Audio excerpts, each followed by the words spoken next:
Movement ने अगर आपको भी इस हफ्ते में परेशान किया है और सोचने पे मजबूर कर दिया है कि अब यहाँ से निफ्टी और नीचे जाएगा या रिकवरी दिखाएगा, तो ये वीडियो लास्ट तक देखे दोस्तों। मैं कोशिश करूंगा कुछ अपने ऐसे डेटा पॉइंट शेयर करने की जो आपको आपके ट्रेडिंग डिसीजन में हेल्प कर सकते हैं। याद रखिए, ये कोई ट्रेड रिकमेंडेशन वीडियो नहीं है, ये सिर्फ मेरी ऑब्जर्वेशन है जिनको आप अपने ट्रेडिंग स्ट्रैटेजी में यूज कर सकते हैं अगर आप चाहें तो देखिए, लास्ट वीक का हमारा व्यू क्या था कि निफ्टी नेगेटिव सेंटीमेंट के साथ ही ट्रेड करेगा और वैसा ही हुआ। गैप अप भी मिला हमको, बट फिर भी उसके बाद मेरा यही था कि निफ्टी, बट ऑनेस्टली मेरे को इतना नहीं लगता था कि निफ्टी इतना नीचे आएगा। ये था गैप फिल करेगा, गैप फिल करके अपने चैनल, जो ब्लू वाला चैनल चल रहा है इसके अंदर ही रहेगा। मगर निफ्टी ने वो ब्लू चैनल के नीचे भी निकल गया, अच्छी वॉल्यूम के साथ भी क्लोज दे दिया और काफी नेगेटिव इस वक्त सेंटिमेंट मार्केट में है। देखिए, फिर समझिए, मैंने वर्ड यूज किया सेंटिमेंट। हमारा डेटा, हमारा ट्रेंड एनालिसिस अगर सबकी बात करें तो उतना ज्यादा नेगेटिव नहीं है, मगर सेंटिमेंट इतना वीक हो चुका है कि कोई भी अप मूवमेंट निफ्टी उसको जॉयफुली नहीं ले रहा है। अब ये गैप भी फिल हो गया, उसके बाद भी नीचे क्लोजिंग दे दी, तो इससे हम क्या अगले आने वाले हफ्ते के लिए क्या सकते। देखिए, कुछ चीजें समझने की कोशिश करते हैं। पहले मैं आपको डे टाइम फ्रेम पर लेकर चलता हूँ और ये देखिए, निफ्टी ने अपना आज एक इन्वर्टेड हैमर कैंडल दिया है, यानी कि विच इज अ साइन कि यहाँ से एक हमारा जो पैटर्न, जो हमारा ट्रेंड है वो रिवर्स हो सकता है। इन्वर्टेड हैमर कैंडल जो है वो इसके केपेबल होती है कि आपका ट्रेंड को रिवर्स कर सकती है। दूसरी, पिछले हफ्ते मैंने एक बात की थी कि हो सकता है डबल टॉप फॉर्मेशन बन रहा हो, ये एक टॉप सेकंड टॉप। सो हो सकता है सेकंड ये डबल टॉप फॉर्मेशन हो और निफ्टी यहाँ से नीचे है, तो हो भी सकता है कि निफ्टी यहाँ से और नीचे आए। कोई इसमें बड़ी बात नहीं है, कोई ऐसा कहने की वो नहीं है कि निफ्टी नीचे नहीं आ सकता। बिल्कुल डबल टॉप फॉर्मेशन की मेरे को पूरी पूरी संभावना है। दूसरा, वीकली चार्ट पर अगर मैं देखता हूँ तो एक गैप और बचा हुआ है। अब इससे डरने की जरूरत नहीं है दोस्तों, बट हाँ, इन्फॉर्मेशन होनी चाहिए ताकि हम अपने ट्रेड अकॉर्डिंगली प्लान कर सकें। 22,890 के आसपास का एक गैप है। निफ्टी कभी गैप छोड़ता नहीं है, देर सवेर वो बढ़ता ही बढ़ता है।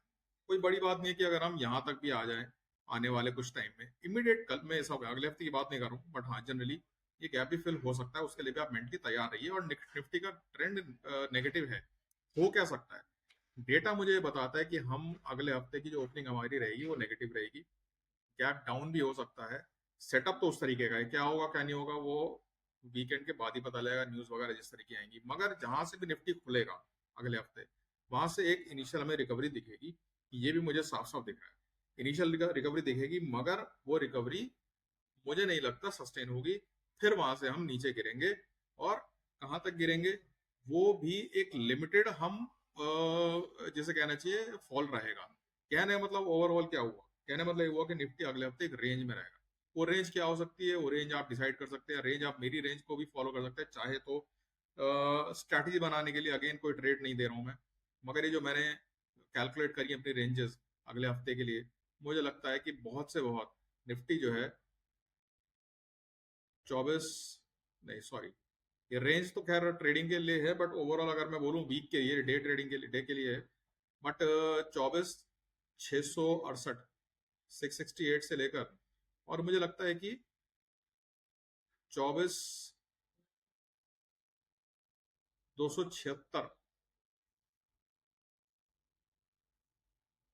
24,276 के आसपास, मैक्सिमम 300, 276 के आसपास की ये रेंज एक मुझे लगता है कि अगले हफ्ते के लिए रह सकती है। नेगेटिव है मूड, डेफिनेटली नेगेटिव है, सेंटिमेंट्स नेगेटिव है, मगर कोई इतना ज्यादा, बहुत ज्यादा इमीडिएट में डाउन साइड मुझे नजर नहीं आ रही है।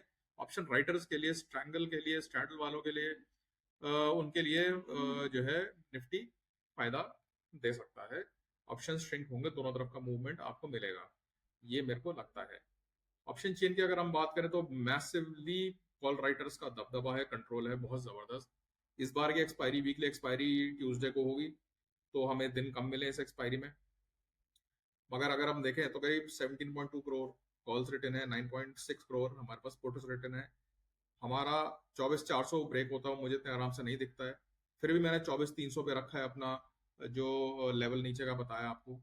और अप साइड पे 24,500, 24,600 बहुत स्ट्रॉन्ग रेजिस्टेंस की तरह बिहेव करेंगे। जब तक 24,600 नहीं ब्रेक होता है तब तक आप कुछ भी, आप सेल एंड राइज की मार्केट इसको समझ सकते हैं क्लियरली। तो दोस्तों, आप उस इन चीज़ों को ध्यान में रखते हुए और अपनी स्ट्रैटेजी डिजाइन कर सकते हैं, डिफाइन कर सकते हैं। और कैपिटल को बहुत बचाकर काम करिए दोस्तों। कैपिटल प्रिजर्व करना बड़ा इंपॉर्टेंट है। इस वक्त की मार्केट में काफी न्यूज बेस्ड मार्केट है, ग्लोबल इवेंट्स पे बहुत ज्यादा नजर रखने की जरूरत है। फेड का रेट कट भी एक्सपेक्टेड है सितंबर के स्टार्टिंग में, सितंबर मिड में अप्रोक्सीमेटली। तो वो वहां पर वो क्या मूवमेंट लेकर आते हैं वो आपको बहुत ध्यान में रखने की जरूरत है। तो इन सब चीजों को ध्यान में रख के दोस्तों आप अपनी ट्रेडिंग स्ट्रेटेजी बनाइए और ट्रेड करिए, अपनी कैपिटल बचाइए। और ये मेरा क्विक एनालिसिस था दोस्तों। अगर आपको अच्छा लगा हो तो लाइक करिए, शेयर करिए, सब्सक्राइब करिए। Thanks for watching my video. My name is Abhishek. अगर आप नई पोजीशन बनाने से पहले या फिर अपने पोर्टफोलियो में फंसे हुए स्टॉक्स का मुझसे इसी तरह का एनालिसिस कराना चाहते हैं और सीखना भी चाहते हैं तो मुझे आज ही व्हाट्सएप करिए 7045021969 पर।